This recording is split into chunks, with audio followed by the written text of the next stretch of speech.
Class 8 history, ठीक है, NCERT class 6 CTET और यूपीएससी के लिए जो बेसिक कॉन्सेप्ट है, ठीक है, जिसमें हम एक एक लाइन को पढ़ रहे हैं और जो भी महत्वपूर्ण फैक्ट हैं उसको हम बोर्ड पर लिखते चल रहे हैं, ठीक है। तो हम पढ़ना प्रारंभ करते हैं, ठीक है। चैप्टर का नेम हमारा है खुशहाल गांव और समृद्ध शहर, ठीक है। जो चैप्टर का नेम है उसी के विषय में बताया भी गया है, ठीक है, खुशहाल गांव और समृद्ध शहर। तो यहाँ पर चैप्टर का नेम लिख देते हैं, हमको क्या क्या पढ़ना है इसको इन चीजों में समझ लेंगे, ठीक है। ये हमारा चैप्टर का नेम है, ठीक है, खुशहाल गांव और समृद्ध शहर, ठीक है ना। इसमें हमको क्या पढ़ना है, गांव के विषय में जानना है, आज से 2500 वर्ष पूर्व के जो गांव थे, ठीक है, और जो शहर थे, ठीक है। तो गांव के विषय में मुख्य रूप से पढ़ना है, ठीक है, और क्या पढ़ना है, शहर के विषय में पढ़ना है, ठीक है। इसमें मुख्य रूप से हम 3 शहरों के विषय में जानेंगे, ठीक है, इस चैप्टर में। चैप्टर हमारा 8 है, ओके, सीआरटी का न्यू बुक से, ओके। समृद्ध शहर में हम क्या पढ़ेंगे, हम पढ़ेंगे मथुरा शहर के विषय में, ओके। और किसके विषय में पढ़ेंगे, और पढ़ेंगे, ठीक है, और पढ़ेंगे किसके विषय में, मदुरै शहर के विषय में, ठीक है। मदुरै पांड्य वंश की क्या थी, राजधानी थी। मदुरै के विषय में पढ़ेंगे। तीसरा हम पढ़ेंगे इसका जो पांडिचेरी का प्राचीन नाम था, ठीक है, इसके विषय में पढ़ेंगे। इसका नाम क्या है, अरिकामेडु, ठीक है, क्या नेम है, अरिकामेडु के विषय में पढ़ेंगे, ठीक है। बहुत ही बेहतरीन तरीके से एनसीईआरटी में दिया गया है, ठीक है।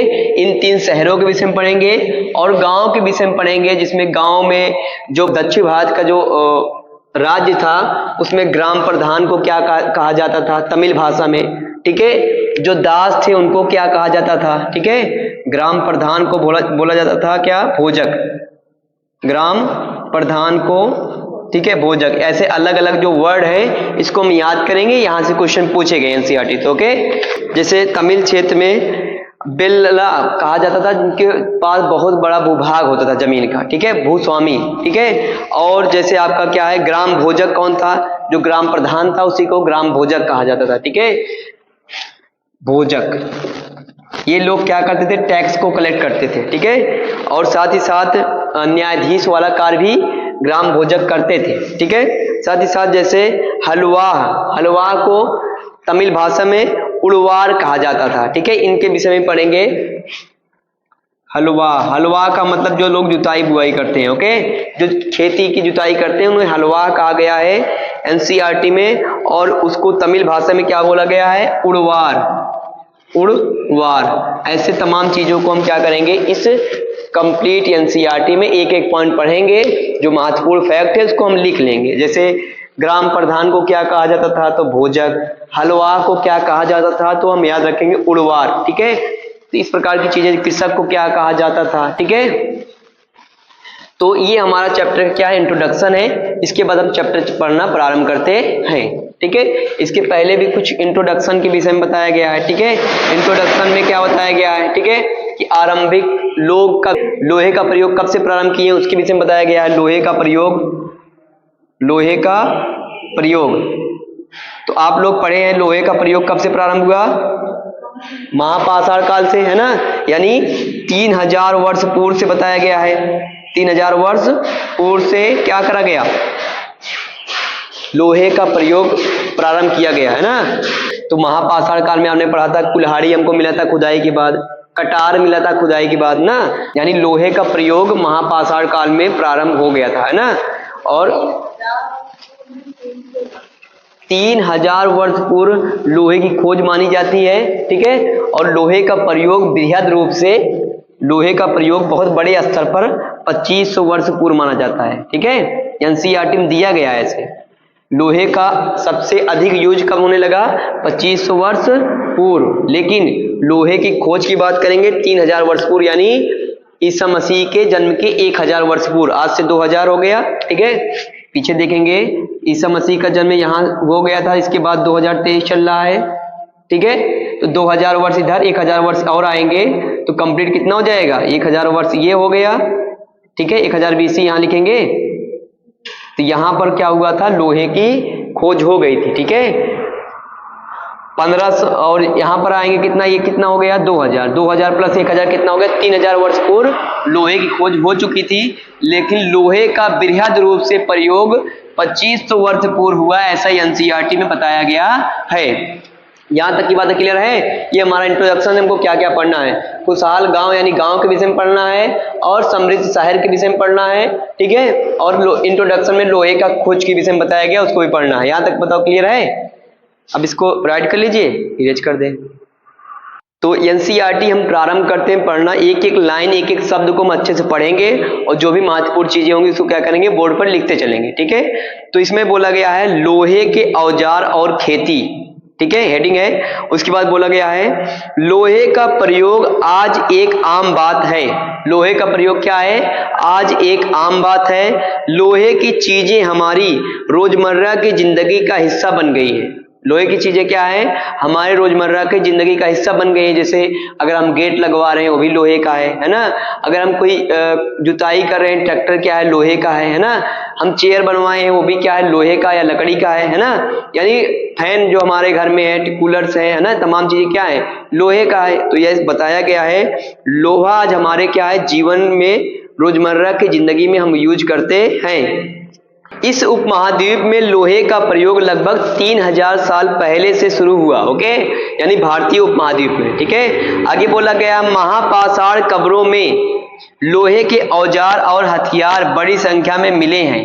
हमने पढ़ा था पीछे, महापाषाण काल कब्रों में लोहे के कटार मिले हैं, कुल्हाड़ियां मिली हैं, ठीक है, और बहुत से औजार मिले थे, ठीक है। इनके बारे में हम पीछे के अध्याय में पढ़ चुके हैं। पिछले चैप्टर में हमने महापाषाण काल पढ़ा था, वहां चीजें कवर कर लिया है ना। अब आगे बोला गया है करीब 2500 वर्ष पहले लोहे के औजार के बढ़ते उपयोग का प्रमाण मिलता है। 2500 वर्ष पूर्व लोहे का सर्वाधिक यूज होने लगा, ठीक है। अगर आपका स्टेटमेंट आया लोहे का सर्वाधिक उपयोग में लोग कब लाते थे, तो 2500 वर्ष पूर्व। लेकिन लोहे का आरंभिक प्रयोग कब किया गया, 3000 वर्ष पूर्व, ओके। इसको हम लिख लेते हैं, ठीक है। तो लोहे का प्रारंभ कब किया गया, 3000 वर्ष पूर्व ये प्रारंभ किया गया है ना, प्रारंभ किया गया। लेकिन इसमें और एक पॉइंट बोला है, क्या, इसमें एक और पॉइंट बोला गया है कि लोहे का सर्वाधिक प्रयोग, ठीक है, लोहे का सर्वाधिक प्रयोग कब किया गया, तो सर्वाधिक प्रयोग किया गया, सर्वाधिक लोहे का प्रयोग कब किया गया, तो इसमें बताया गया 2500 वर्ष पूर्व, 2500 वर्ष पूर्व क्या किया गया, लोहे का लोग जो है सर्वाधिक यूज करने लगे, ओके। महाजनपद काल में पढ़ते हैं लोहे का लोग क्या करते हैं, कृषि के रूप में प्रयोग करते हैं ना। उसके बाद जो है खेती का उपजाऊ बढ़ने लगता है, उपज बढ़ने लगता है, ठीक है। अब जो राजा है वो किसानों पर टैक्स लेते हैं, क्योंकि कृषि ही महत्वपूर्ण क्या था, टैक्स का सोर्स था, है ना। आगे बोला गया इसमें कृषि उत्पादन बढ़ाने के लिए उठाए गए कदम, कृषि उत्पादन के लिए उठाए गए क्या कदम थे, तो एक एक पॉइंट हम पढ़ते हैं। एनसीईआरटी में जो भी पॉइंट दिया उसी को पढ़कर उसी में जो महत्वपूर्ण चीजें हम लिखते हैं, उसके अलावा कुछ नहीं पढ़ना, ओके। जैसे इसमें दिया गया है समृद्ध गांवों के बिना राजाओं तथा उनके राज्यों का बने रहने मुश्किल है। बना रहना क्या है, मुश्किल है। जब कृषि में उत्पादन बढ़ा तो राजा क्या करने लगा, टैक्स लगाने लगा।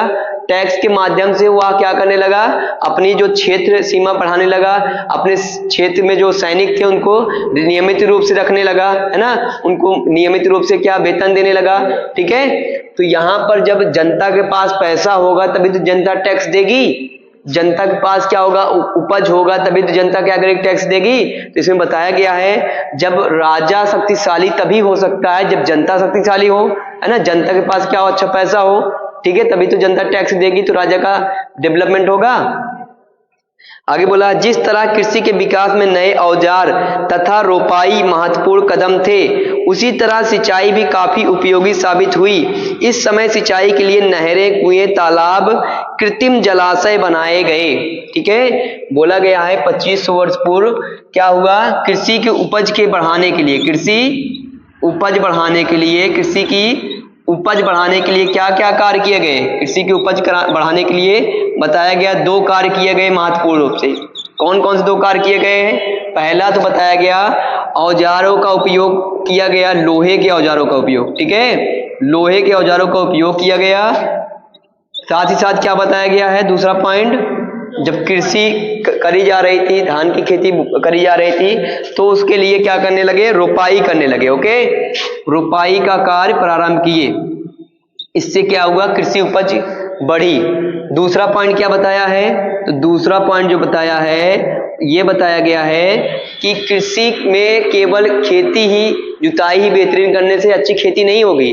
उपज बढ़ाने के लिए हमको क्या करना होगा? करनी पड़ेगी सिंचाई की व्यवस्था। ओके, सिंचाई की व्यवस्था करने के लिए राजाओं ने क्या किया? राजाओं ने क्या किया? नहरें, कुएं, तालाब, नहरें, कुएं और तालाब तथा कृत्रिम जलाशय बनाए, है ना, तालाब के रूप में कृत्रिम और क्या बनवाए? जलाशय बनाए, जिससे सिंचाई अच्छे से की जा सके। ठीक है, इन चीजों से क्या हुआ? कृषि की उपज बढ़ने लगी। यहां तक बताओ, चीजें स्पष्ट है? अब आगे क्या बोला गया है? आगे बोला गया गांव में रहने वाले लोग कौन थे, या गांव में कौन रहते थे। ठीक है, अब गांव के विषय में डिटेल में समझेंगे। अभी हमने केवल इतना समझा इंट्रोडक्शन का जो पार्ट था। ठीक है, अभी मैंने हेडिंग बनाया था इंट्रो पढ़ना है ना, तो इंट्रो में इतनी चीजें हमने पढ़ ली। ओके, अब इसके बाद हम पढ़ेंगे गांव में लोग कौन रहते थे। ठीक है, इतनी बातें स्पष्ट है? इसको लिख लीजिए, गांव में कौन रहते थे, कौन रहते थे, ये क्या है? हेडिंग है। ओके, गांव में कौन रहते थे हमारा क्या है? हेडिंग है। इसमें जो भी महत्वपूर्ण चीजें बताएगी उनको एक एक शब्द पढ़ेंगे, और जो महत्वपूर्ण शब्द होंगे उसको बोर्ड पर हम लिख लेंगे फैक्ट के रूप में। बोला गया है इस उपमहाद्वीप के दक्षिणी तथा उत्तरी हिस्सों के अधिकांश गांव में कम से कम 3 तरह के लोग रहते थे। कितने तरह के लोग रहते थे? 3 तरह के लोग रहते थे। तो अभी लिखा रहे हैं, तमिल क्षेत्र में जो बड़े भूस्वामी को क्या कहा जाता था? बेल्लला कहा जाता था, तथा साधारण हलवाहों को उड़वार कहा जाता था। ठीक है, तो हम इसको लिखेंगे। पहला, तमिल क्षेत्र के विषय में क्या बताया गया? ओके, तमिल क्षेत्र के विषय में बताया गया है, तमिल क्षेत्र के विषय में क्या बताया गया है? तो पहला बोला गया तमिल क्षेत्र में जो बड़े भूस्वामी थे। ठीक है, तमिल क्षेत्र में जो बड़े भूस्वामी थे, ठीक है, जो बड़े भूस्वामी थे उसे क्या कहा गया? बेल्लला कहा गया, वेल्लला। ओके, वेल्लला कहा गया। स्पष्ट है? तो आपको एनसीईआरटी में मैं प्रीवियस ईयर क्वेश्चन सॉल्व कर रहा था, वहां हमको मिला था क्या? बेल्लला कौन थे? तो तमिल क्षेत्र में बड़े भूस्वामी थे। ओके, मिलान करने वाला मिला था, तो बेल्लला कौन थे? बड़े भूस्वामी थे। ओके, भूस्वामी मतलब जिसके पास बहुत बड़ी जमीन हो, है ना। भूस्वामी मतलब स्वामी हो, भू का मालिक हो। ठीक है, जैसे जमींदार होते थे उनके पास जमीनें होती थी, वैसे बेल्लला तमिल क्षेत्र में भूस्वामी को कहा जाता था। हम इसको समझने के लिए जमींदार मान सकते हैं, जिसके पास बहुत सारी जमीन होती है। ओके, आगे बोला गया है तथा साधारण हलवाहों को क्या कहा जाता था? तो हमको याद रखना है, जो साधारण हलवाह थे, हलवाह मतलब जो हल से क्या करते थे? जुताई का कार्य करते थे। उन हलवाहों को तमिल भाषा में क्या कहा जाता था? तो तमिल भाषा में उड़वार कहा जाता था। क्या? उड़वार शब्द हम क्या करेंगे?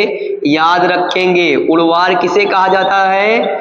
उड़वार हलवाहों को कहा जाता है जो खेती के लिए जुताई करते हैं। उड़वार कौन है? जो जुताई करते हैं। हम ऐसे इस प्रकार से एक हल बना लेते हैं, ठीक है, जो क्या करते हैं? जो जुताई करते हैं हल से, ठीक है, उसी को क्या बोला गया? हलवाह बोला गया। और तमिल क्षेत्र में इनको क्या बोला जाता था? उड़वार। ओके, बेल्लला कौन होते थे? जो बहुत बड़े जमीन के मालिक होते थे, उन्हें बेल्लला कहा जाता था। ठीक है, ये पहला पॉइंट याद रखना है और दूसरा पॉइंट याद रखना है। आगे और पॉइंट दिया गया है, और भूमिहीन मजदूर को दास कड़ैसियार और अदमई कहलाते थे। तीसरा पॉइंट याद रखना है हमको, जो भूमिहीन जो भूमिहीन मजदूर थे, जो भूमिहीन मजदूर थे इन्हें क्या कहा जाता था? तो भूमिहीन मजदूर को दास कैडेसियार, तो याद रखेंगे वर्ड, दास तो आपको समझ में आ रहा है, दास में गुलाम हो जाता है ना, कैडेसियार आप याद रखेंगे केवल, कैडेसियार, कैडेसियार कहा जाता था किसको? जो भूमिहीन मजदूर थे उन्हें क्या कहा जाता था? कैडेसियार। और अदिमई कहा जाता था, ठीक है। और ये पॉइंट भी हम क्या करेंगे, याद रखेंगे। कैडेसियार का मतलब क्या? कैडेसियार का मतलब क्या? भूमिहीन मजदूर। ये मिलान करने वाले क्वेश्चन में आपको मिलेगा, ठीक है। कैडेसियार का मतलब भूमिहीन मजदूर, आदिमई का मतलब भूमिहीन मजदूर, उड़वार का मतलब जुताई करने वाले हलवा, ठीक है। बेलला का मतलब मालिक, कौन? जमीन का मालिक। स्पष्ट है? बेलला क्लियर है? बेलला का मतलब क्या? भूस्वामी, ठीक है। उड़वार का मतलब हलवा, कैडेसियार का मतलब भूमिहीन मजदूर और आदिमई का मतलब भी भूमिहीन मजदूर। इतनी बातें बताइए, स्पष्ट है? ये दक्षिण भारत की बात है, ओके। तमिल क्षेत्र कहां पर है? दक्षिण भारत में है ना। अब आगे बोला गया, देश के उत्तरी हिस्से में गांव का प्रधान व्यक्ति ग्राम भोजक कहलाता था, ठीक है। ये दक्षिण की बात हो गई ना। अब यहां पर हम लिख लेते हैं दूसरा क्या, उत्तरी भाग में लिख लेंगे। उत्तरी भाग की बात करेंगे, इसमें क्या क्या चीजें बताई गई हम क्या करेंगे, याद कर लेंगे, ठीक है। इतनी बातें बताओ, दक्षिण की बात की क्लियर है? दक्षिण में जिनके पास बड़ी भूमि होती थी उन्हें क्या बोला जाता था? वेल्लला बोला गया। हलवा को उड़वार, यानी जो उड़वार को क्या कहा जाता था? हलवा, है ना। कैडेसियार मतलब भूमिहीन मजदूर, आदिमई का मतलब भूमिहीन मजदूर। ये तमिल क्षेत्र की बात है। अब बोला गया है, देश के उत्तरी हिस्से में गांव का प्रधान व्यक्ति ग्राम भोजक कहलाता था। उत्तरी भाग में जो क्या था? उत्तरी भाग में जो क्या था? ग्राम प्रधान था। जो प्रधान था उसको क्या कहा गया? भोजक। भोजक कहा गया किसको? बताओ। ग्राम प्रधान को भोजक कहा गया, ठीक है। इसके अलावा अगला पॉइंट क्या बोला गया है, अक्सर एक ही परिवार के लोग इस पद पर कई पीढ़ियों तक बने रहते थे, यानी कि यह पद अनुवांशिक था, ठीक है। जो ग्राम प्रधान और भोजक का पद था ये क्या था? अनुवांशिक था। अनुवांशिक का मतलब समझ रहे हैं ना? अनुवांशिक का मतलब क्या? इसका पुत्र भोजक का, ग्राम प्रधान का पुत्र फिर से क्या बनेगा? ग्राम प्रधान। हाँ, जनरेशन बाय जनरेशन होके, जैसे वर्तमान पहले के राजा होते थे वैसे भोजक का भी कार्य है, ओके। वर्तमान में ग्राम प्रधान के लिए चुनाव होता है, लेकिन ये उत्तरी भाग की बात है। कब की बात है? लगभग 2000 वर्ष पूर्व, 2500 वर्ष पूर्व की बात है। उत्तरी भाग में जो ग्राम प्रधान थे उनको भोजक कहा जाता था, और ये क्या थे? अनुवांशिक थे। क्या थे? अनुवांशिक थे। यहाँ पर लिख लेंगे, अनुवांशिक का मतलब ये है कि जो भी भोजक होगा उसका पुत्र फिर से भोजक बनेगा, जो भोजक होगा उसका पुत्र भोजक बनेगा, ओके। स्पष्ट है? आमतौर पर गांव का सबसे बड़ा भूस्वामी होता था। ये जो भोजक है ये गांव का क्या था? सबसे बड़ा भूस्वामी, ठीक है। सबसे बड़ा भूस्वामी कौन होता था गांव का? अब ये क्लियर ही है, अगर जो ग्राम प्रधान है जनरेशन बाय जनरेशन है, ठीक है, यही टैक्स कलेक्ट करता है, तो यही क्या था? सबसे बड़ा भूस्वामी था, ओके। भूस्वामी क्या था? सबसे बड़ा, ठीक है। यहाँ पर इसी में लिख सकते हैं अनुवांशिक और सबसे बड़ा क्या था? भूस्वामी। भूस्वामी बताओ, स्पष्ट है? ग्राम प्रधान है सबसे बड़ा भूस्वामी। हाँ, उत्तरी भाग में, और इसको कहा जाता था भोजक, ठीक है। उत्तरी भाग मतलब जो हमारा नॉर्थ इंडिया है, ठीक है, और दक्षिण भाग का मतलब जो हमारा साउथ इंडिया है। दक्षिण भाग में जो क्षेत्र तमिल इसलिए कहा गया होगा कि क्योंकि ये क्या है? तमिल भाषा के बोलने वाले लोग थे, है ना। और उत्तरी भाग में कई प्रकार की भाषा बोलने, हिंदी, संस्कृत, उस समय संस्कृत प्रचलित थी, है ना। इसलिए यहाँ पर उत्तरी भाग से आप समझेंगे। उत्तरी भाग में जो सबसे बड़े भूस्वामी होते थे उन्हें भोजक कहा जाता था। यही गांव का प्रधान होता था, ठीक है। और ये अनुवांशिक होता था, साथ ही साथ तमिल क्षेत्र में जो लोग रहते थे, बड़े भूस्वामी होते थे, इनको बेल्लला कहा जाता था। ठीक है, बात वही है। यहाँ पर बड़े भूस्वामी बेल्लला है, यहाँ पर बड़े भूस्वामी क्या है, भोजक है। यहाँ पर ग्राम प्रधान है और ये अनुमानसिक है और सबसे बड़े भूस्वामी है उत्तरी भाग में। स्पष्ट है। आगे क्या बोला गया है, साधारणतः इनकी जमीन पर इनके दास और मजदूर काम करते थे। इसके अतिरिक्त प्रभावशाली होने के कारण प्रायः राजा भी कर वसूलने का काम इन्हीं को सौंप देते थे।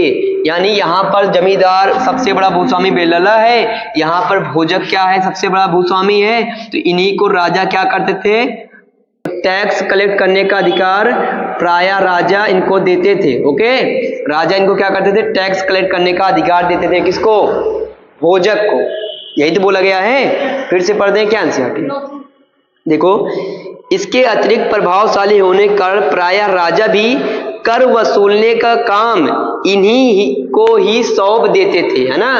कर वसूलने का कार्य राजा क्या करते थे, भोजक को सौंप देते थे। ये हमारा दूसरा पॉइंट हो गया भोजक का। ठीक है, भोजक कौन होते थे, ग्राम प्रधान। ठीक है, सबसे बड़े भूस्वामी, ये पहला पॉइंट हो गया। और ये क्या करते थे, टैक्स वसूलते थे। ठीक है, आगे क्या बोला गया है, ये न्यायाधीश का और कभी कभी पुलिस का भी काम करते थे।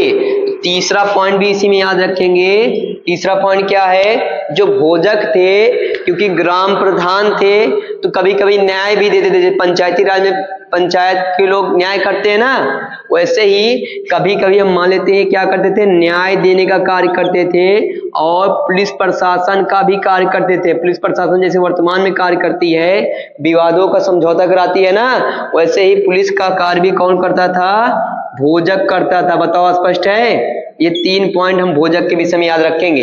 ठीक है, भोजक कौन होते थे, तो उत्तरी भाग में ग्राम प्रधान होते थे। ये सबसे बड़े भूस्वामी होते थे अपने गांव के। ओके, और ये अनुवांशिक पोस्ट था, यानी भोजक का पुत्र भोजक बनेगा। स्पष्ट है। इसके अलावा हमने पढ़ा कि राजा जो होते थे ये भोजक को टैक्स कलेक्ट करने की जिम्मेदारी देते थे। साथ ही साथ न्याय की बात और पुलिस प्रशासन की व्यवस्था भी भोजक ही करते थे। बताओ, यहां तक स्पष्ट है। अब आगे बोला गया है, ग्राम भोजकों के अलावा, एनसीईआरटी में एक एक पॉइंट पढ़ रहा हूं, वही चीजें जो है वही मैं लिख रहा हूं, इंपॉर्टेंट। ठीक है, ग्राम भोजकों के अलावा अन्य स्वतंत्र कृषक भी थे। ये ग्राम भोजक मतलब ये बड़े भूमि हो गए ना, इनके भूमि पर मजदूर काम करते थे। लेकिन इसमें बोला गया ग्राम भोजकों के अलावा अन्य स्वतंत्र कृषक भी होते थे, जिन्हें गृहपति कहते थे। जिन्हें क्या कहते थे, गृहपति। उत्तरी भाग में जो बड़े भूस्वामी गांव के होते थे उन्हें भोजक कहा जाता था। ठीक है, और जो छोटे कृषक होते थे, ठीक है, अब यहाँ पर एक पहला पॉइंट हो गया भोजक। दूसरा पॉइंट हम लिख लेंगे क्या, जो अन्य कृषक थे उनको क्या कहा गया, जिनके पास जमीन कम होती थी उन्हें बोला गया है गृहपति। क्या बोला गया है, गृहपति। गृहपति का मतलब हम क्या समझेंगे, कृषक, किसान। गृहपति का मतलब कृषक, किसान। भोजक का मतलब भी ये भी कृषक थे, लेकिन क्या थे, बड़े भूस्वामी थे और इनके यहाँ मजदूर काम करते थे। ओके, और ये क्या करते थे, राजा की तरह समझिए वर्क करते थे अपने ग्राम में, क्योंकि ये न्याय भी देते थे, पुलिस प्रशासन भी संभालते थे और ग्राम प्रधान का पुत्र ग्राम प्रधान ही बनता था। तो स्पष्ट है। अब आगे बोला गया है, इनमें ज्यादातर छोटे किसान ही होते थे।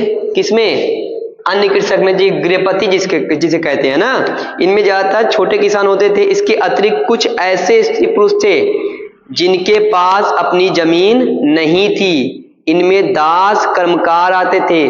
कुछ अन्य कृषक भी थे जिनके पास अपनी जमीन नहीं थी, वो क्या कहलाते थे, दास और कर्मकार। ठीक है, यानी वो लोग क्या करते थे, अपना जीवन निर्वाह के लिए यही जो ग्राम प्रधान है, जो भोजक हैं, इन्हीं के यहाँ काम करते थे। आगे बोला गया है, जिन्हें दूसरों की जमीन पर काम करके अपनी जीविका चलानी पड़ती थी। स्पष्ट है ना। वही जो अन्य दास हैं, कर्मकार हैं, वो क्या करते थे, भोजक के यहाँ कार्य करके क्या करते थे, अपनी जीविका चलाते थे। अधिकांश गांवों में लोहार, कुम्हार, बढ़ई, बुनकर जैसे कुछ शिल्पकार भी होते थे। ठीक है, ये बहुत महत्वपूर्ण नहीं है, बस इतना ही महत्वपूर्ण है जो आपको याद करने हमको याद करने वाली चीजें हैं। ठीक है, तमिल क्षेत्र में जो लोग रहते थे वो क्या थे? बड़े भूस्वामी थे, बिल्लला थे, है ना, उनको बिल्लला कहा जाता था। ऐसे उत्तरी भाग में क्या? भोजक कहा गया। ओके, एक गांव की बात हो रही है। ये अनुवांशिक होते थे, सबसे बड़े भूस्वामी होते थे और ये टैक्स कलेक्ट करते थे। राजा इनको टैक्स कलेक्ट करने का और न्याय देने का और पुलिस प्रशासन संभालने की जिम्मेदारी देता था।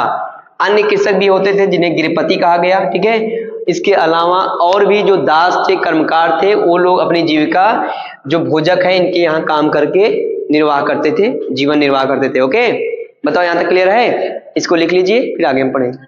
ठीक, देखो इसमें हमको पढ़ना क्या था? एक गांव में जो लोग रहते थे, दूसरा शहर में जो लोग रहते थे। ठीक है, गांव में जो लोग रहते थे वहां यहाँ तक की कहानी समाप्त हुई। देखो अब इसमें बोला क्या गया? स्टार्टिंग से बोला है उत्तरी और दक्षिणी क्षेत्र में जो लोग गांव में रहते थे। ठीक है, उत्तरी क्षेत्र में जो लोग गांव में रहते थे और जो दक्षिणी क्षेत्र में जो गांव में रहते थे उनको मुख्यतः 3 भागों में बांटा गया। उनको मुख्यतः 3 भागों में बांटा गया है, जिसमें देखो दक्षिण की बात करेंगे, बड़े भूस्वामी जो लोग होते थे उनको बेल्लला कहा गया। ठीक है, दूसरे जो लोग हलवा थे, कृषि करते थे, उन्हें उड़वार कहा जाता था। किस भाषा में? तमिल भाषा में। ठीक है, तीसरे जो भूमिहीन मजदूर होते थे उन्हें कडेसियार या अदिमई कहा जाता था। 3 भागों में विभाजित हो गए कि नहीं? इसी प्रकार से उत्तरी भाग में जो लोग रहते थे उसमें जो बड़े भूस्वामी होते थे वो ग्राम प्रधान होते थे, उनको भोजक कहा जाता था। ठीक है, साथ ही साथ ये अनुवांशिक होते थे, राजा के द्वारा इनको टैक्स कलेक्ट करने की जिम्मेदारी दी जाती थी। ठीक है, और ये क्या करते थे? ग्राम भोजक जो होते थे, ग्राम प्रधान जो होते थे, वो न्याय भी करते थे और पुलिस प्रशासन भी संभालते थे। ये हो गया भोजक की एक पॉइंट हो गया। ठीक है, दूसरे प्रकार के लोग कौन थे? दूसरे प्रकार में अन्य कृषक थे जिन्हें गृहपति कहा जाता है। ओके, अन्य कृषक को क्या कहा जाता है? गृहपति कहा जाता है। ये छोटे किसान थे। ये क्या थे? छोटे किसान थे। लेकिन तीसरा पॉइंट जो आपका होगा, आपको यहां लिखा नहीं गया, तीसरा पॉइंट आपको बताया गया, जो दास थे, जो कर्मकार थे। क्या थे? जो दास थे, जो कर्मकार थे, ये लोग थे तीसरे प्रकार के लोग, जो किस पर निर्भर थे? जो भोजक की बहुत सारी जमीन थी उस पर कार्य करके अपना जीवन निर्वाह करते थे। ये 3 भागों में डिवाइड था। तमिल क्षेत्र में 3 प्रकार के लोग थे, यानी दक्षिण भाग में, और उत्तरी भाग में भी 3 प्रकार के लोग थे। बताओ यहाँ तक स्पष्ट है? अब इसके बाद हम क्या समझेंगे? इसके बाद हम नगर के विषय में समझेंगे। बताओ यहाँ तक स्पष्ट है? इसके बाद हमको पढ़ना है नगर के विषय में। ठीक है, इसके बाद हमको क्या पढ़ना है? नगर के विषय में जो हमको चीजें बताई गई है। ठीक है, तो नगर के विषय में जो चीजें हमको बताई गई है तो इसको हम पहले पढ़ लेते हैं। प्राचीनतम तमिल रचनाएं बताई गई पहले। ठीक है, प्राचीनतम तमिल रचनाएं बोला है इसमें। तमिल की प्राचीनतम रचनाओं को संगम साहित्य कहते हैं। तमिल क्षेत्र में जो प्राचीनतम रचनाएं की गई इसको क्या कहा जाता है? संगम साहित्य। संगम साहित्य। ओके, संगम साहित्य का मतलब क्या है? तमिल क्षेत्र में की गई रचनाएं। इनकी रचना करीब 2300 वर्ष पहले की गई थी। इन्हें संगम इसलिए कहा जाता है क्योंकि मदुरै किस वंश की राजधानी थी? पांड्य। ओके, बस इतना याद रखेंगे, किस वंश की राजधानी थी? ओके, पांड्य वंश की राजधानी थी। मदुरै के कवियों के सम्मेलनों में इनका संकलन किया जाता था। गांव में रहने वालों को जिन तमिल नामों का उल्लेख यहाँ किया गया वे संगम साहित्य में पाए जाते हैं। यानी गांव के विषय में हमने जितना पढ़ा वो कहाँ से हमको जानकारी मिली? संगम साहित्य से जानकारी मिली। बताइए यहाँ तक स्पष्ट है? प्राचीनतम तमिल रचनाएं पढ़ेंगे। ओके, प्राचीनतम तमिल रचनाएं के विषय में बात करेंगे। तो यहाँ पर लिख लेते हैं तमिल रचनाएं। ठीक है, इसके जो दिया गया है उसको पढ़ेंगे। तमिल की प्राचीनतम रचनाओं को संगम साहित्य कहते हैं। तो पहला पॉइंट में हो गया, इसे क्या कहते हैं? संगम साहित्य कहते हैं। बताओ स्पष्ट है? संगम साहित्य किसे कहा जाता है? प्राचीन किस रचना को? तमिल रचनाओं को संगम साहित्य कहा जाता है। इनकी रचना करीब 2300 साल पहले की गई थी। संगम साहित्य की रचना कब करी गई थी? 2300 वर्ष पूर्व। तो यहाँ पर इसको भी लिख लेते हैं, 2300 वर्ष पूर्व इसकी क्या करी गई थी? रचना करी गई थी। 2 पॉइंट क्लियर है? आगे देखते हैं।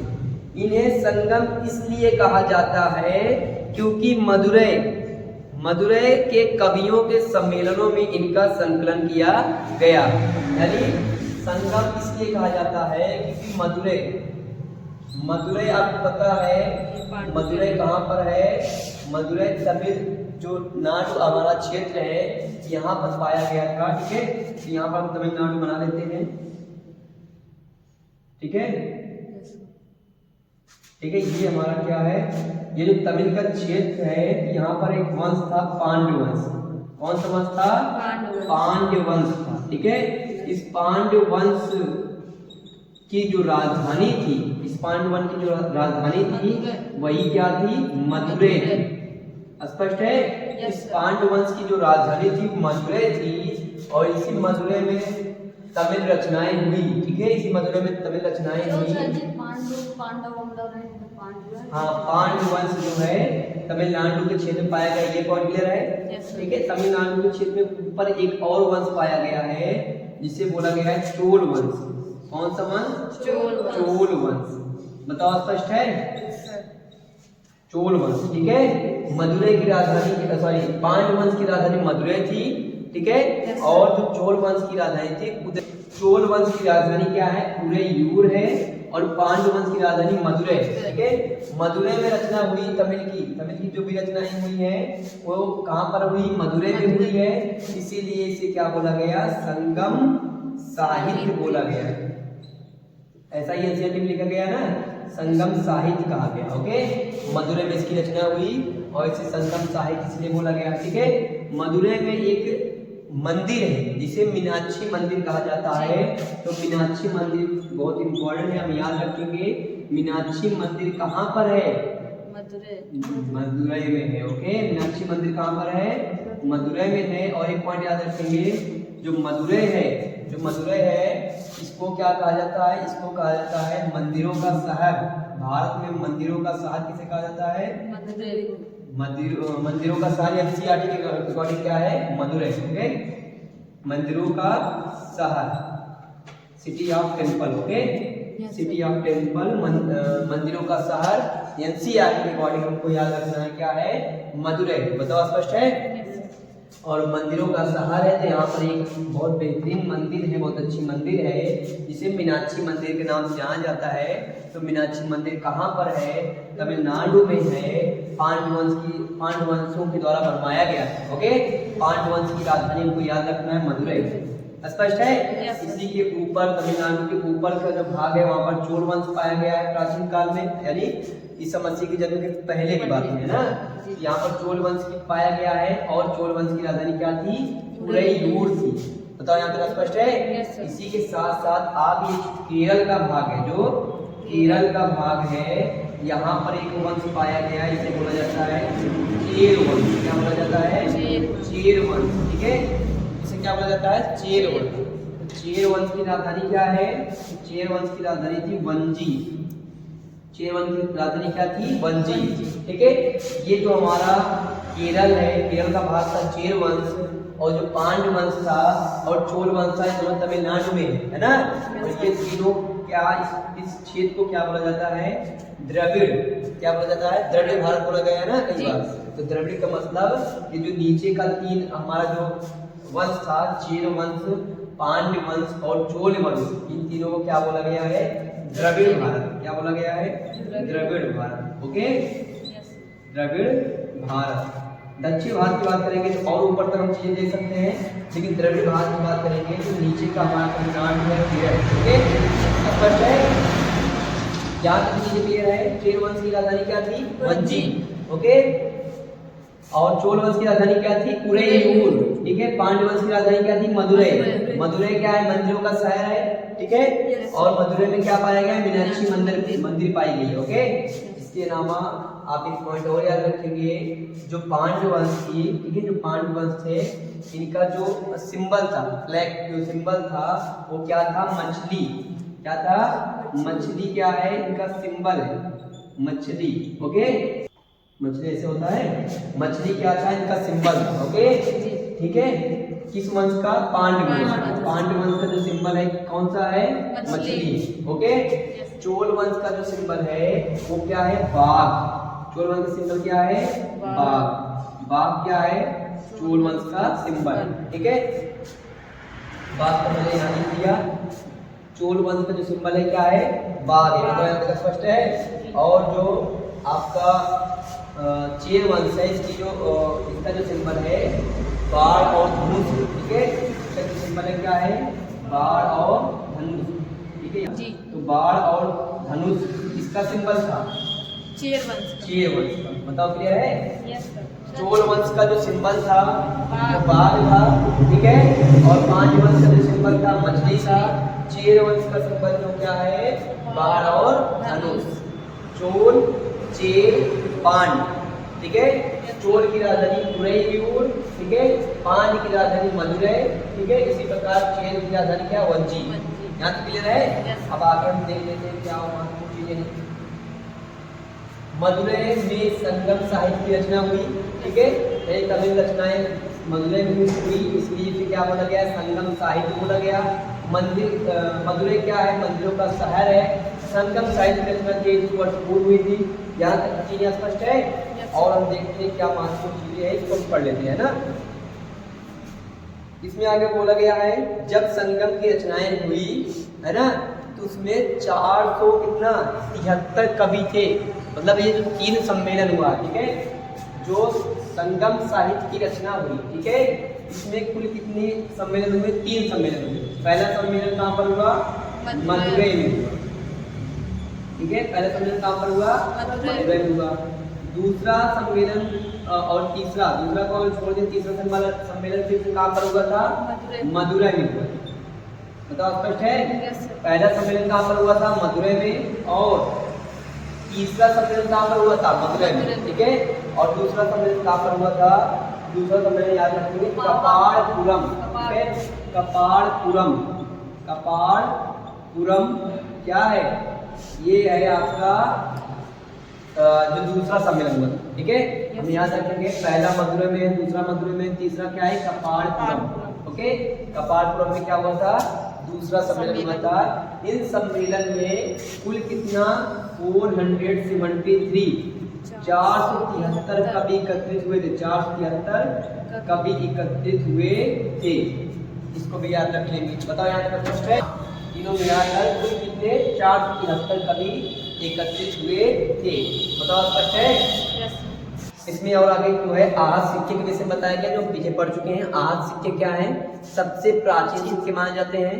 यह सिक्के लगभग 500 वर्ष तक चले थे, है ना। इनके चलने का क्रम क्या है, 500 वर्ष चले थे, है ना। जैसे कोई सिक्का 100 वर्ष चले, 200, 500 वर्ष चले थे।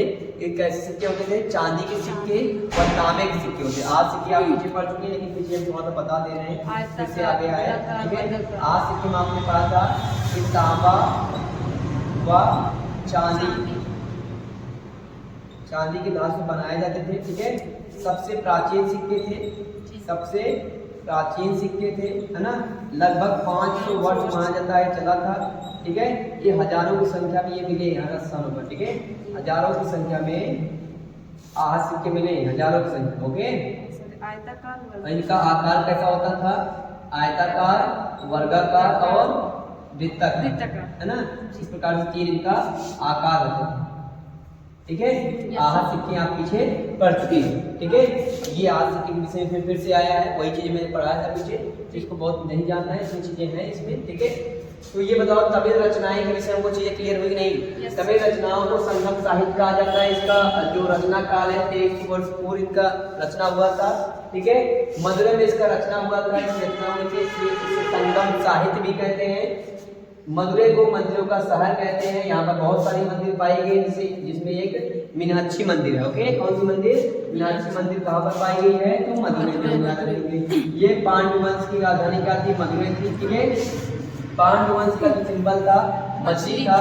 चोल वंश का जो सिंबल था बाघ था, उसकी राजधानी क्या थी? पुरैयूर। पुरैयूर क्या थी? उसकी राजधानी थी। साथ ही साथ यहाँ पर एक पत्तन पाया गया है। पत्तन का मतलब होता है बंदरगाह, जहाँ पर समझ लीजिए जो बोट रुकती है ना। एक पत्तन पाया गया, पत्तन का क्या नाम है? इस पत्तन का नाम याद रखेंगे, इस पत्तन का नाम क्या है? कुहार पत्तन, ठीक है। कुहार पत्तन कहाँ पर पाया गया है? चोल वंश में, है ना। चोल वंश में कौन सा पत्तन पाया गया? कुहार पत्तन, ठीक है। ठीक है। इसके अलावा चेर वंश की राजधानी मंजी, इसका जो सिंबल है ना बाढ़ और धनुष, धनुष और बाढ़, ठीक है ना। ठीक है, यहाँ तक चीज क्लियर है। अब इसके आगे पढ़ते हैं, इसको रेज करते हैं। अब इसमें आगे फिर से दिया है नगर, ठीक है।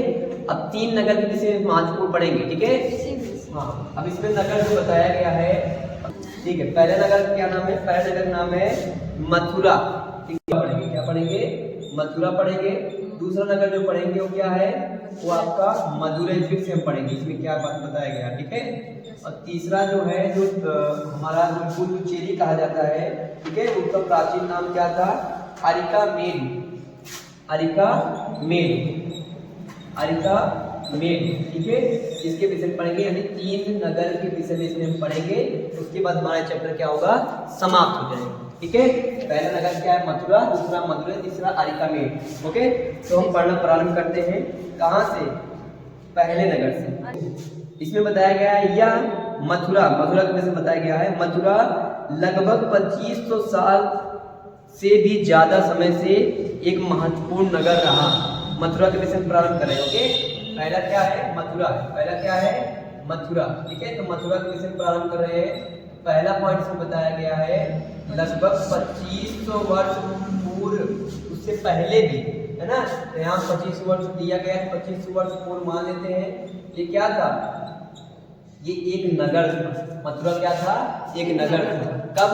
25 वर्ष पूर्व, ठीक है। आगे क्या बोला गया है? क्योंकि यह यातायात और व्यापार के 2 मुख्य रास्तों पर स्थित था। इनमें से एक रास्ता उत्तर पश्चिम से पूरब की ओर, उत्तर पश्चिम से पूरब की ओर, उत्तर पश्चिम, ठीक है। यहाँ पर हमारा क्या है? मेरठ। अब इसमें जो बताया गया है, मेरठ क्या है? 2500 वर्ष पहले से ज्यादा समय से क्या था? एक नगर था। इसके बाद बताया गया है क्योंकि यह यातायात और व्यापार के 2 मुख्य रास्तों पर स्थित था। इनमें से एक रास्ता उत्तर पश्चिम से, उत्तर पश्चिम से यही होगा, उत्तर पश्चिम से पूरब की ओर, यानी इस साइड में, ओके।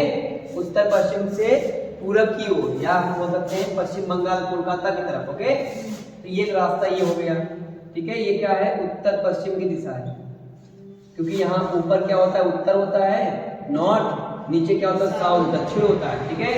ये उत्तर, ये दक्षिण हो गया, ये पूरब हो गया, ईस्ट, ठीक है। ये वेस्ट हो गया, पश्चिम। तो ये क्या हो जाएगा? कौन सी दिशा होगा? उत्तर पश्चिम।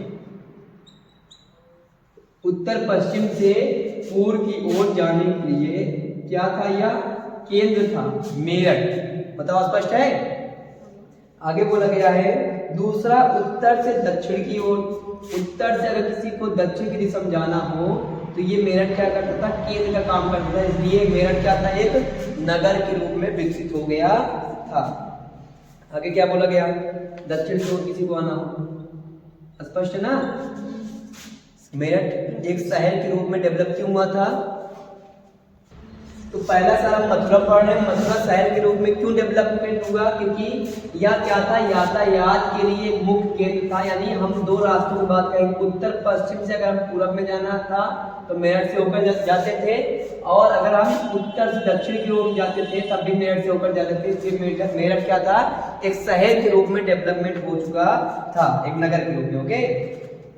आगे बोला गया है इनमें से एक रास्ता उत्तर पश्चिम से पूर्व की ओर, दूसरा रास्ता दक्षिण की ओर जाने वाला था। शहर के चारों ओर किलेबंदी थी। शहर के चारों ओर क्या थी? किलेबंदी थी, ओके।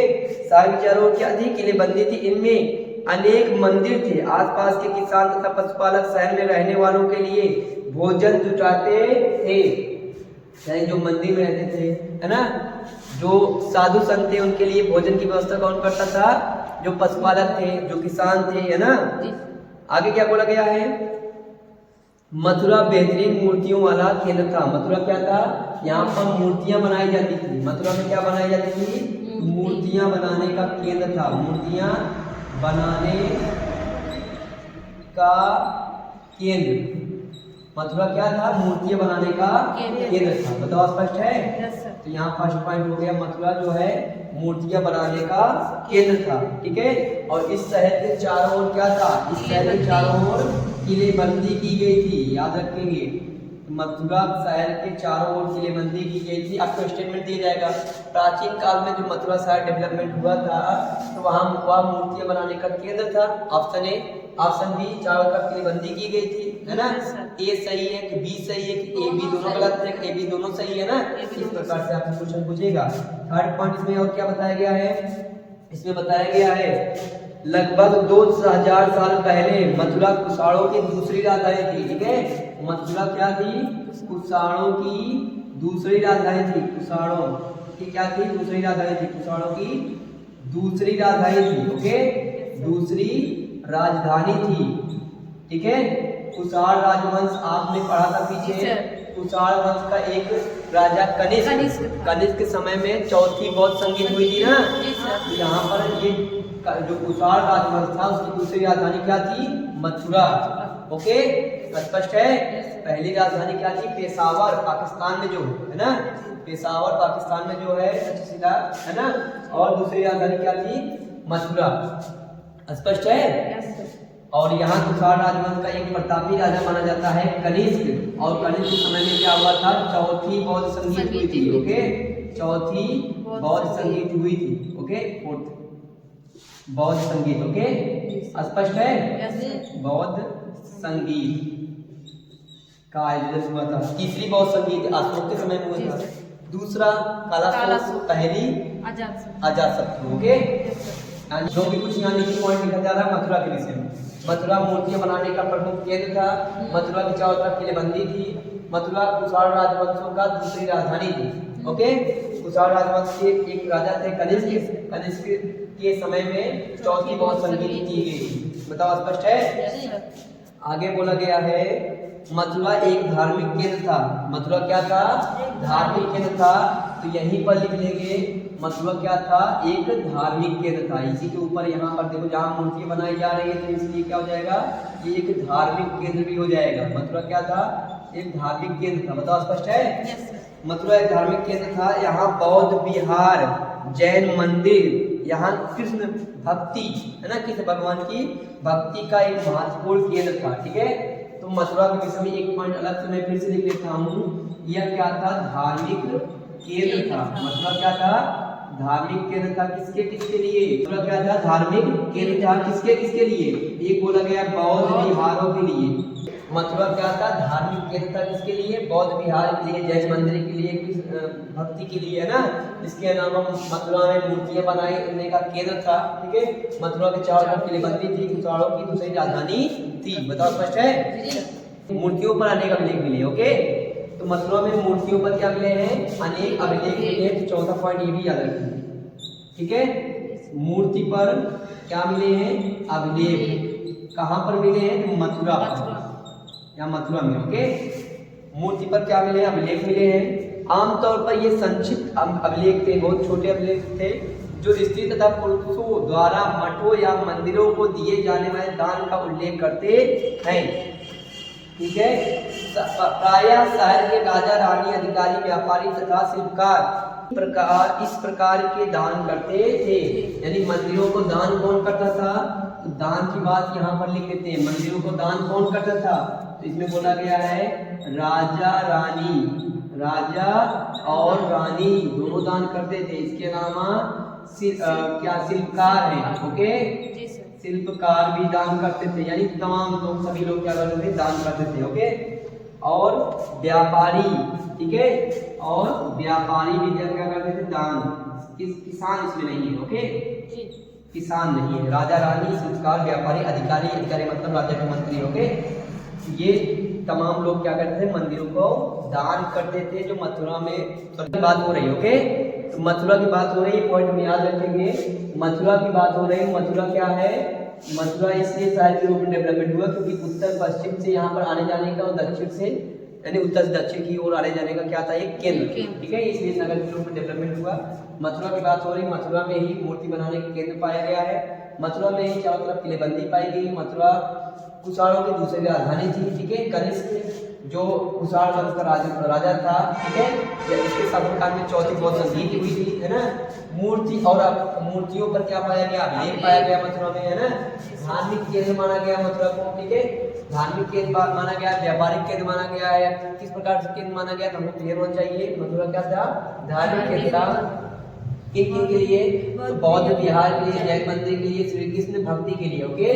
दान कौन करता था मंदिरों में, तो राजा और रानी, शिल्पकार, व्यापारी। यहाँ तक स्पष्ट है। अब इसके बाद आगे की चीजें हम देखते हैं। ये चीजें समाप्त हो गई। दूसरा पॉइंट क्या है, दूसरा हमारा है मदुरै। हमने पढ़ लिया मथुरा, दूसरा है मदुरै, उसके बाद अरिकामेड, ठीक है, इसको लिख लीजिए। देखो हमारा एक शहर हो गया मथुरा, इसको हमने समाप्त कर लिया। अब दूसरा पढ़ेंगे मदुरै, ठीक है। मदुरै के विषय में पढ़ेंगे, एनसीईआरटी में जो दिया गया है, ठीक है। तो इसमें हम पढ़ना प्रारंभ करते हैं। पुरा स्थलों से शिल्प के नमूने मिले हैं। पुरा स्थल का मतलब समझते हैं, जहां पर प्राचीन काल के अवशेष मिले हैं, है ना, जो स्थान थे उन्हीं को पुरा स्थल कहा जाता है। इनमें मिट्टी के बहुत ही पतले और सुंदर बर्तन मिले, ठीक है, बहुत ही सुंदर और अच्छे बर्तन मिले हैं, जिन्हें उत्तरी काले चमकीले पात्र कहा जाता है। उत्तरी काले चमकीले पात्र कहा जाता है। तो मदुरै की बात हो रही, तो हेडिंग बना लेते हैं। दूसरा क्या है, मदुरै, ठीक है, मदुरै की बात हो रही है। तो मदुरै में पुरा स्थलों में क्या मिला है, तो पुरा स्थलों में मिला है, याद रखें कि पुरा स्थल में क्या मिला है, बर्तन मिला है ना। पुरा स्थल में क्या मिला है, बर्तन मिला है। उन बर्तन में मिट्टी के पतले सुंदर बर्तन, है ना। तो यहाँ पर लिखेंगे मिट्टी के बर्तन। मिट्टी के क्या मिले हैं, बर्तन। कहाँ से मिले हैं, तो मदुरै से मिले हैं। और सुंदर बर्तन बोला गया है, ठीक है। और इसमें क्या बोला गया है आगे, जिन्हें उत्तरी काले चमकीले पात्र कहा जाता है, ठीक है। इन्हें आग में पकाया गया था कि इसमें चमक आ गई थी, ठीक है, कांच की तरह, ओके। तो इसमें बोला गया है काले चमकीले पात्र, ओके। पात्र में बर्तन होता है ना, तो मिट्टी के काले चमकीले पात्र, ओके। आगे बोला गया, ध्यान रहे कि अन्य दूसरे शिल्पों के अवशेष नहीं बचे। जैसा कि विभिन्न ग्रंथों में हमें पता चलता है कि कपड़ों का उत्पादन बहुत महत्वपूर्ण था। उत्तर में वाराणसी और दक्षिण में मदुरै। उत्तर में वाराणसी और दक्षिण में जो हमारा क्या था, मदुरै। मदुरै यहाँ पर था ना, ठीक है, पांड्य वंश था, ठीक है। तो मदुरै जो हमारा क्या है, दक्षिण में, और उत्तर में बताया गया वाराणसी। उत्तर में क्या बताया गया है, वाराणसी, ठीक है। यहाँ दोनों पर स्थानों में क्या था, इन दोनों स्थानों में क्या था, कपड़ों के लिए, कपड़ों उत्पादन के लिए प्रमुख केंद्र थे, ठीक है। इसके आगे बोला है, उत्तर में वाराणसी और दक्षिण में मदुरै इसके प्रसिद्ध केंद्र थे। यहाँ स्त्री पुरुष दोनों काम करते थे। उत्तर में वाराणसी याद रखेंगे, दक्षिण में मदुरै। यहाँ पर क्या था, कपड़ा उत्पादन करने का क्षेत्र था या प्रमुख केंद्र था, ठीक है। तो यहाँ पर लिखेंगे कपड़ा उत्पादन, ठीक है ना, कपड़ा उत्पादन। कपड़े उत्पादन का प्रमुख केंद्र क्या था, मदुरै, ठीक है। और साथ ही साथ एक पॉइंट और याद रखेंगे इसमें, वाराणसी भी, ओके। उत्तर में क्या, वाराणसी, और दक्षिण में मदुरै कपड़ा उत्पादन का प्रमुख केंद्र था, ओके। कपड़ा उत्पादन का क्या था, प्रमुख केंद्र क्या, मदुरै, ओके। यानी व्यापार यहाँ होता था, यहाँ से व्यापार होता था, ओके। आगे देखते हैं, अनेक शिल्पकार और व्यापारी, देखो यहाँ व्यापार की बात हो रही, शिल्पकार और व्यापारी अपने अपने संघ बनाने लगे, जिन्हें श्रेणी कहते थे, ठीक है। तो तीसरा पॉइंट याद रखेंगे, जो व्यापारी होते थे वे क्या करने लगे, अपने संघ बनाने लगे। क्या बनाने लगे, संघ बनाने लगे, जिसे क्या कहा जाता था, श्रेणी कहा गया, ओके। क्या कहा गया, श्रेणी कहा गया। प्रत्येक व्यापारी क्या करता था, अपना संघ बना लेता था, जिसे क्या कहा गया, श्रेणी। श्रेणियां बैंकों के रूप में काम करती थी। श्रेणियां क्या करती थी? बैंकों के रूप में काम करती थी, जहां लोग पैसा जमा करते थे। ये जो श्रेणी बनाए, जो संघ बनाए, ये श्रेणी क्या करती थी? बैंकों के रूप में काम करती थी। तो ये पॉइंट याद रखेंगे, श्रेणी का कार्य क्या है? बैंकों के रूप में काम करते थे। श्रेणी क्या कार्य करती थी? बैंकों के रूप में।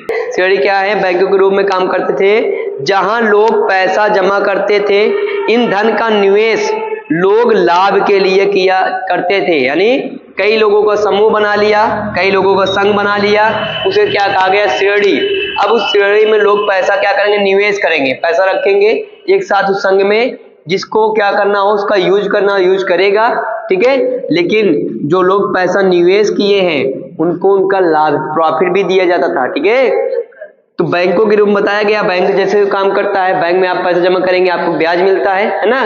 बैंक से आप पैसा लेंगे, आपको लोन देना पड़ेगा, इस प्रकार से, ठीक है। तो श्रेणी क्या करती थी? बैंकों के रूप में काम करती थी। श्रेणी क्या होता है? तो व्यापारियों का संघ, ओके। लोग पैसा जमा करते थे, स्पष्ट है। लोगों को यानी अन्य लोगों को भी अगर पैसा जमा करना हो तो अलग अलग जो श्रेणी है उनको बैंक के रूप में काम कर रही, वहां पर पैसा जमा कर सकते थे। इस धन का निवेश लाभ के लिए किया जाता था। जैसे मैंने एक बैंक बनाया, 10 लोगों का समूह, आप इस हमारे पास पैसा जमा कर सकते हैं। एक श्रेणी के रूप में बैंक के रूप में काम करेगा, ठीक है।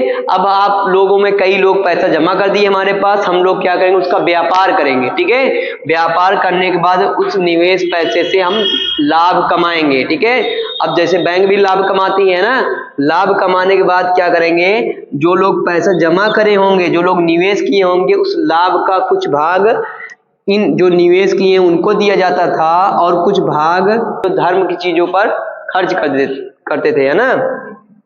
धार्मिक कार्यों पर और लाभ खर्च करते थे, प्लस जो लोग निवेश करते थे उनको उनका कुछ प्रॉफिट दिया जाता था निवेशकर्ता को, ओके। स्पष्ट है नहीं? जो लोग पैसा जमा करे हैं उनको और कुछ पैसा जो प्रॉफिट का है धार्मिक कार्यों पर खर्च किया जाता था, जो क्या होता था? लाभ होता था। बताइए, स्पष्ट है? आगे क्या बोला गया है? आगे बोला गया है उससे मिलने वाला लाभ कुछ हिस्सा जमा करने वाले लोगों को लौटा दिया जाता था, है ना। जो लोग जमा किए थे, निवेश जो किए थे, और फिर कुछ मठ तथा धार्मिक संस्थानों को दिया जाता था। कुछ धार्मिक कार्य पर खर्च किया जाता था, कुछ निवेशकर्ता पर, जो लोग पैसा जमा कर रहे होते हैं ना। यहां तक कथा क्लियर है? व्यापारी संघ के रूप में कहां पर काम करते थे? मदुरै में, ठीक है। इस संघ को, व्यापारियों के संघ को श्रेणी कहा गया।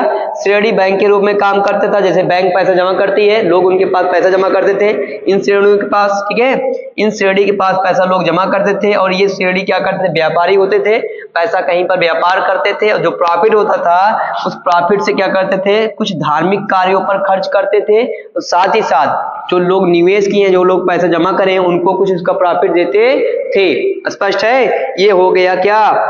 मदुरै शहर के विषय में। और लास्ट हमारा बचा है क्या? अरिकामेडु। अरिकामेडु को हम पढ़ लेंगे तो हमारा चैप्टर क्या हो जाएगा? समाप्त। बताओ, स्पष्ट है? लिख लो। हमारा मथुरा हो गया धार्मिक केंद्र, मदुरै हो गया व्यापारिक केंद्र, तीसरा क्या हो गया? अरिकामेडु। अरिकामेडु क्या है? अरिकामेडु के विषय में पढ़ेंगे क्या है। तीसरा पॉइंट क्या है हमारा? अरिकामेडु। अरिकामेडु, ठीक है। तो इसमें सबसे पहले हम याद रखेंगे ये क्या है? पुदुचेरी का क्या है? प्राचीन नाम है, ठीक है। पुदुचेरी का क्या है? ये प्राचीन नाम है, तो यहाँ पर पुदुचेरी लिख लेते हैं, कोई दिक्कत किसी को? पुदुचेरी का क्या है? प्राचीन नाम है अरिकामेडु। अब इसके विषय में पढ़ना प्रारंभ करते हैं। लगभग 2200 से 1900 साल पहले अरिकामेडु एक पत्तन था। अरिकामेडु क्या था? एक पत्तन था। तो पहला पॉइंट लिख लेंगे, अरिकामेडु क्या था? एक पत्तन था। पत्तन का मतलब ऐसे समझ लेंगे, व्यापार यहां भी होता था, ठीक है। और किस प्रकार से? पत्तन यानी बंदरगाह के रूप में, ठीक है। अरिकामेडु क्या था? लगभग 2200 से 1900 वर्ष पूर्व क्या था? एक पत्तन था, एक क्या था? बंदरगाह समझ सकते था। बताइए, स्पष्ट है? आगे क्या बोला गया है, यहाँ दूर दूर से आए जहाजों से सामान उतारे जाते थे। अब देखो पत्तन था तो जहाजों से सामान आएंगे, व्यापार होगा, ठीक है, तो ये क्या होगा, तो क्या होगा, सामान उतारे जाएंगे, है ना। आगे बोला गया है, यहाँ ईंटों से बना एक ढांचा मिला है जो संभवतः गोदाम रहा होगा, ठीक है। कहाँ पर, अरिका मेड में क्या मिला है, तो याद रखेंगे यहाँ पर एक मिला है, मान लेते हैं इस प्रकार से गोदाम मिला है, एक बोला गया क्या, संभवतः गोदाम था, तो गोदाम कहाँ पर मिला है, तो गोदाम हमको मिला है अरिका मेडू में।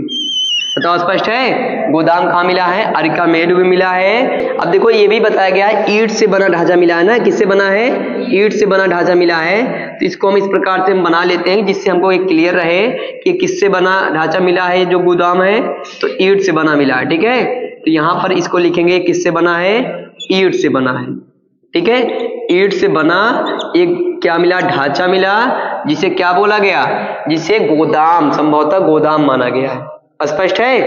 तो ये तीसरा पॉइंट, दूसरा पॉइंट हो गया। पहला पॉइंट अरिका मेडू क्या है, पत्तन है, कब, 2200 से 1900 वर्ष पूर्व, ठीक है। यहाँ पर एक ईंट से बना ढांचा मिला है, ईंट से बना क्या बना है, ढांचा मिला है, जो क्या है, जो संभवतः गोदाम रहा होगा, ऐसे इतिहासकारों का कहना है, ठीक है। आगे बोला गया है, यहाँ भूमध्य सागरी क्षेत्र के एम्फोरा जैसे पात्र मिले हैं।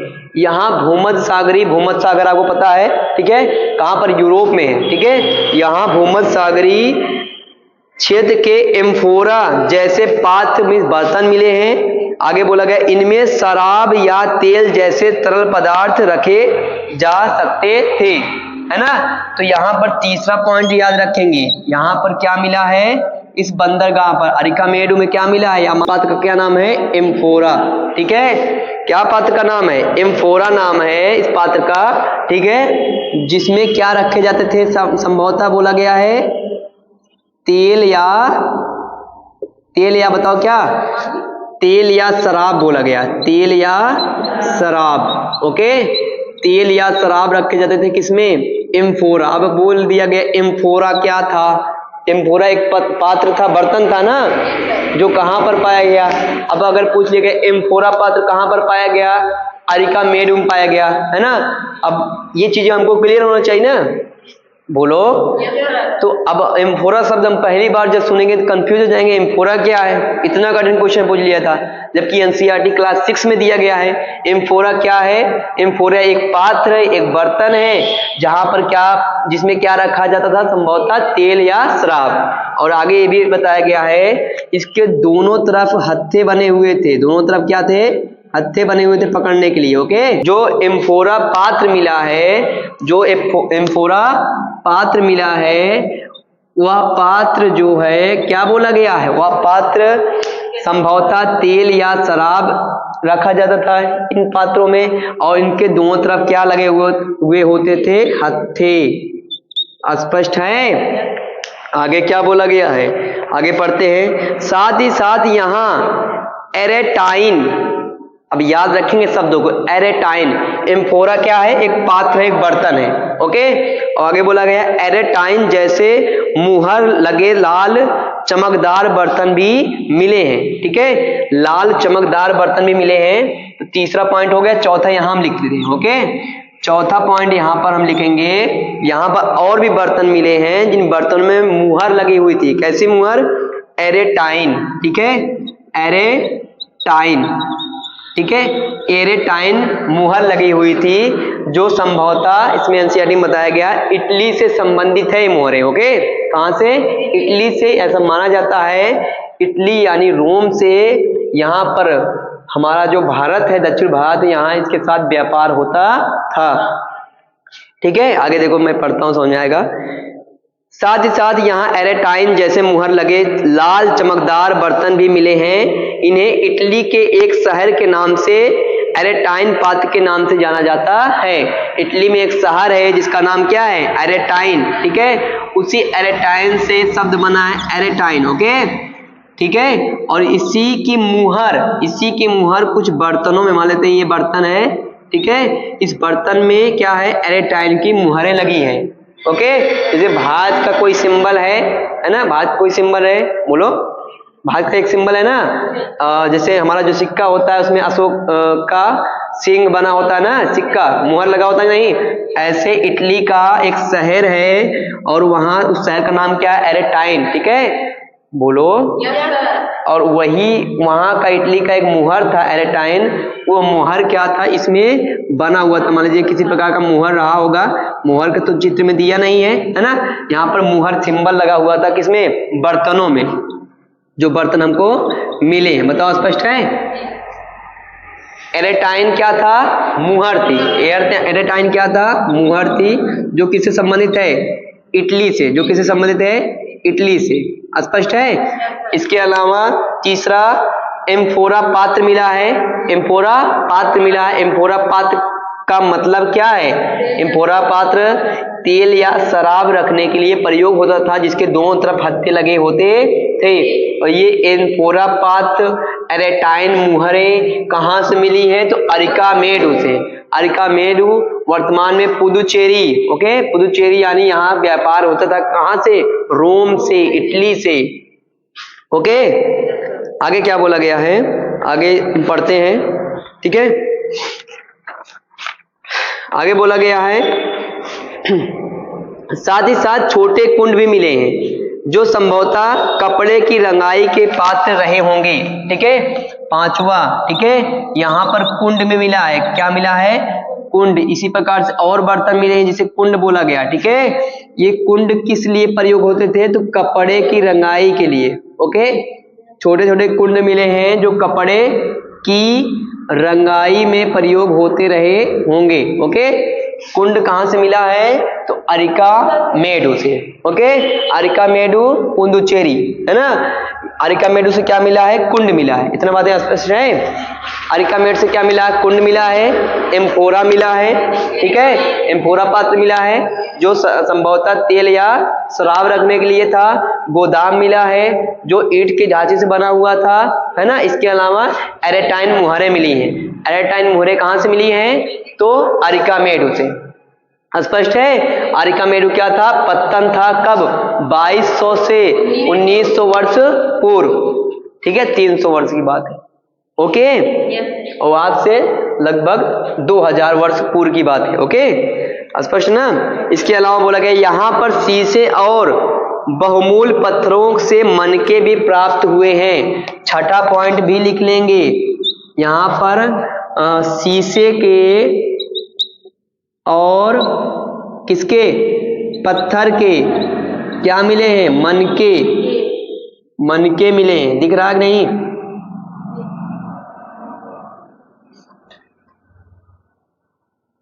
ठीक है, मनके भी मिले हैं, बोलो स्पष्ट है। मनके मिले हैं कहां पर, अरिकामेडु में। ये हमारा चैप्टर समाप्त हुआ, ठीक है। हमको याद रखना है मथुरा धार्मिक केंद्र था, ठीक है, और जो हमारा मदुरै था ये व्यापारिक केंद्र था। अरिकामेडु भी व्यापारिक केंद्र है। अरिकामेडु से बहुत सी चीजें बताई गई मिली हैं, जैसे ईंट से बना ढांचे का क्या मिला है, गोदाम मिला है, ठीक है। अरिकामेडु पत्तन था, यहाँ पर एक बर्तन मिला एम्फोरा पात्र, यहाँ पर एरेटाइन की मुहरें मिली हैं जो इटली से संबंधित है। साथ ही साथ कुंड मिले हैं जो कपड़े की रंगाई में प्रयुक्त होते थे, और शीशे और पत्थर के बने मनके मिले हैं। बताओ यहाँ तक स्पष्ट है, लिख लीजिए, चैप्टर हमारा समाप्त है हुआ, ठीक है।